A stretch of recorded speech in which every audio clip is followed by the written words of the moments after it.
Hey yo, what's up everyone? Hope you're all doing well and having a good day or night, whatever time zone in the world you're in. Yeah, this is going to be about games. I thought I'll do a test and see what it's like for you as a viewer and for me with the recording and editing, doing just segments of the vlogisode that I usually do in one. So this vlogisode is going to be about games, next vlogisode in a couple of days or something is going to be about wrestling, and another one will be about movies and TV shows, or just movies, and then another one about TV shows. Give me some feedback whether you prefer it that way or whether you prefer everything that takes me longer to do but is all in one big chunk of an episode. But yeah, we're going to jump straight to the first one right now. Power Wash Simulator. It's not a very big one. That's what she said.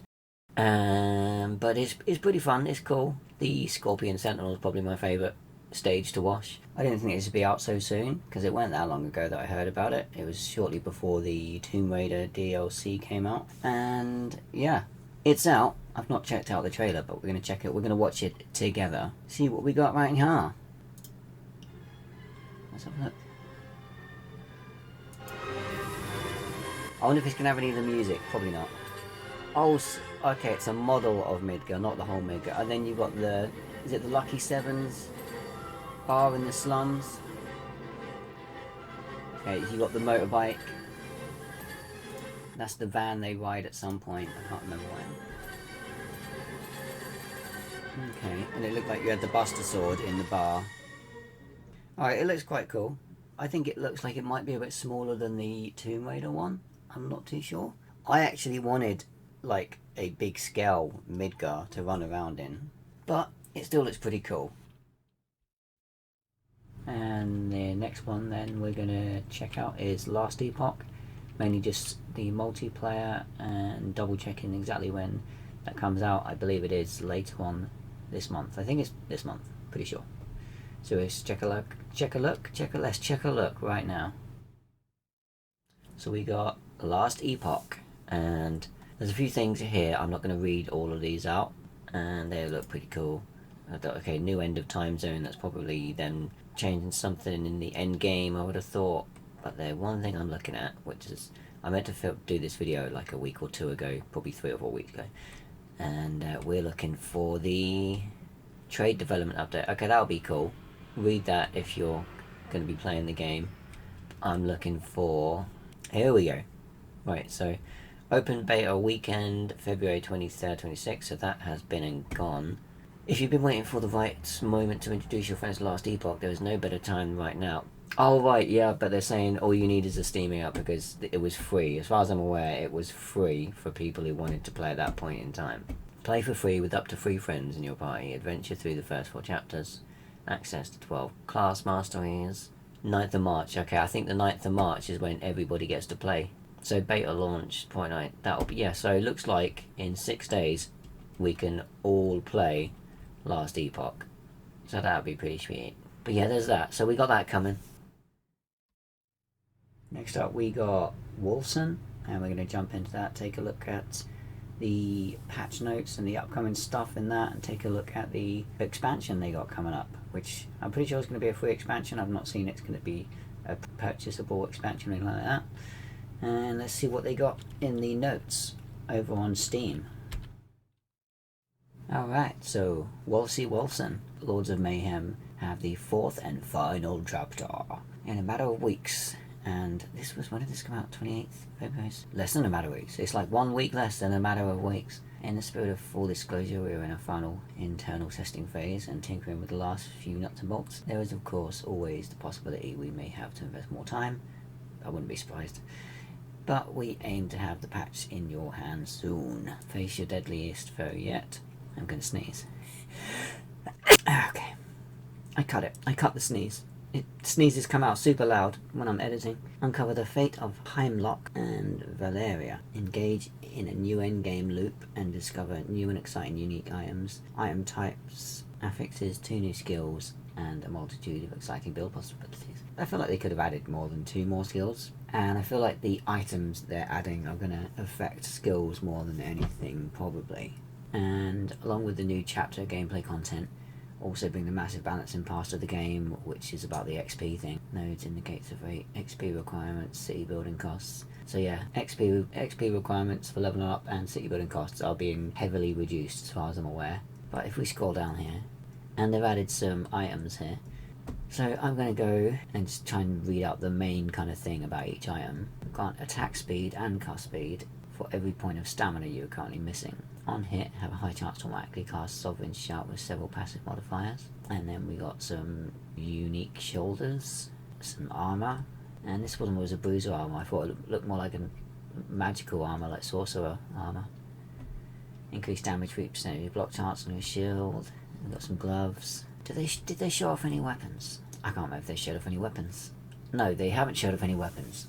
That's all I know so far. Hopefully we ain't got much longer to go, because I really enjoyed Warzone. I played it quite a lot when I actually got into it. I had it quite a few years, and then played it loads, and then didn't die once. Played as a sorcerer, made a chain lightning build, probably the most badass chain lightning hack and slash character I've made on a hack and slash RPG game. And yeah, have not died once. So looking forward to that. Let me know what your thoughts are in the comment section below, and we'll move on to the next one. Alright, we were going to move on to D3 just next, but I just remembered the Rift Breaker. Can't forget about that one. I'm going to chuck up the roadmap on the screen. I think it's a roadmap from a while back. And they've got, I'm just going to look at the reference on my phone, because I don't have dual screen set up on my PC. Maybe one day. Modding and campaign, yeah, the modding and campaign done, and the Metal Terror expansion. So that's done, and then the next thing it says, integrated mod download management and versioning tools. I feel like they might have that by now. I feel like the mods work pretty well, so they might have implemented that already. Extended story campaign, additional endgame objectives, improved difficulty balancing, new randomized missions, extended world lore, and more. I don't care about lore like some people do, like when I was playing Elden Ring, so many people were like, oh my god, what do you think about that lore, and that lore, and that lore? I said, dude, I'm playing the game, I couldn't care less. But I mean, it's cool to an extent. Like, a good story does make a game better, for sure. Definitely looking forward to more missions, new objectives, and extended, areas and whatnot. And then we got World Expansion 2, completely new biome with new gameplay mechanics, new monsters, new equipment, and a new story-driven campaign DLC. So we got a new DLC going to be on its way as well, and we're going to have new equipment, and new story, and new enemies. So hyped for that. And then the Coupe de Gras, the Coupe de Rift Breaker, online multiplayer in development. It's going to be a free update. Online co-op is top priority. Heck yeah. And then also other game modes to be determined. Development is ongoing at the same time as work on other game improvements. Release date is unknown, but sometime in 2023. So hopefully a little bit later on down the line this year, we're going to have that, and it will be multiplayer, and I'm going to play the shit out of that game. When that gets multiplayer, woo! Features in consideration: mech visual customization, player profile screen, survival mode progression, economy management screen, community suggestions, new campaign expenses, new biomes, new resources, as if there ain't enough. This game has so many resources. New creatures, new buildings and research, heck yeah, new weapons, skills, upgrades and items, and more. So that is one to look forward to. And yeah, moving on to the next one.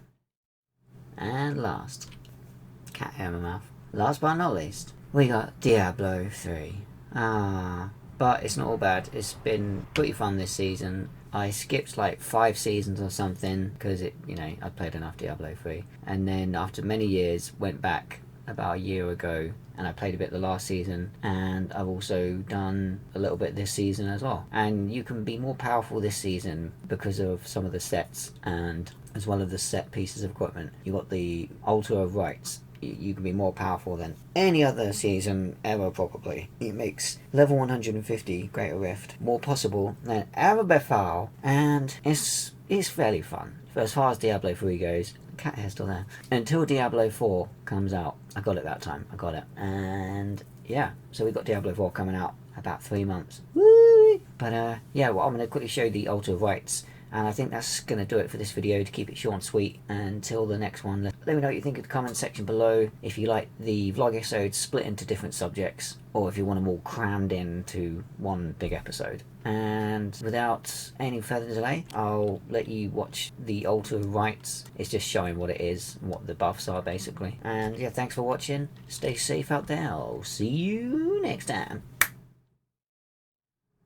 So here we are, Diablo 3. We're going to quickly check out the order of rights right now. Just quickly as well. Anyone who wants in, comment in the description below and say what your game name is, or basically say you want to join and say what your Blizzard name is, I think is the thing I need. And see if we can get a little clan going, because I applied for a few, including Riku's Raiders.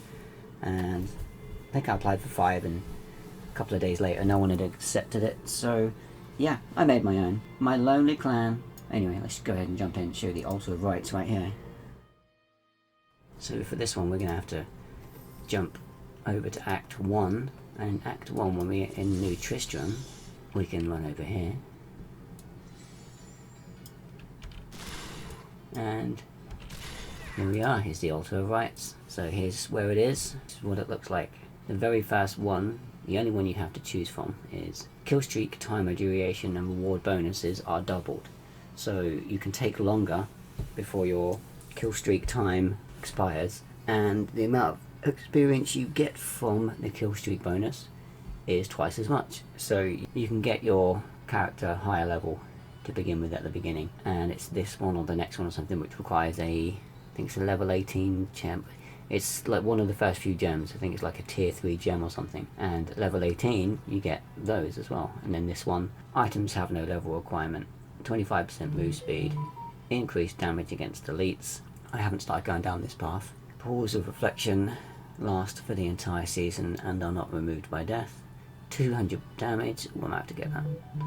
25% missile damage reduction, that's nice as well. Pick up a health globe, grants a shield for 5% of your maximum health for 7 seconds. Didn't even know I had that. But it starts off with cheaper things, and the further you get, the more advanced things it requires. And I believe these require different things as well. Increase your highest elemental skill damage bonus by 10%. Increase damage against elites 20%. 25% melee damage reduction. Reduce damage taken by elites by 25%. Progress orbs from Nephilim and Greater Rifts are picked up automatically within 60 yards. You can speedily run off too quickly and they don't get picked up, I think. But as long as you're not super quick, that's all good. Double the amount of bounty caches that drop from completing bounties. That's a nice useful one there. Critical hits grant resource. Useless if you don't really need resource, and also if you don't have a crit hit kind of build. Gain immunity to cow controlling effects. Yeah, moo. Gain immunity to crowd controlling effects. Pets, pick up and salvage common magic and rare items. Love it. Increase damage done to bosses by 50%. I want that one. When you drink a health potion, all enemies in 25 yards deal 25% less damage. It's one I've got so far just because I was next to it after that one. Double the amount of death breaths that drop. 20% damage. 30% damage. Pets pick up death's breaths. Elite packs drop 1 additional progress orb. Definitely want that. And there we go. So far I'm rocking the Tragall, is it? Sorry, no, the Masquerade of set, and that's what I got going right now. My follower has the usual. He's got the Nems, he's got the Worships, and he's got the Flavor. And I got him getting me some extra death's breaths, and I'm not too worried about anything else right now. And rings will probably be the next thing I change. Again, let me know if you want to join the clan. I'm open to invites. People just write in the comment section below. That's about all of that.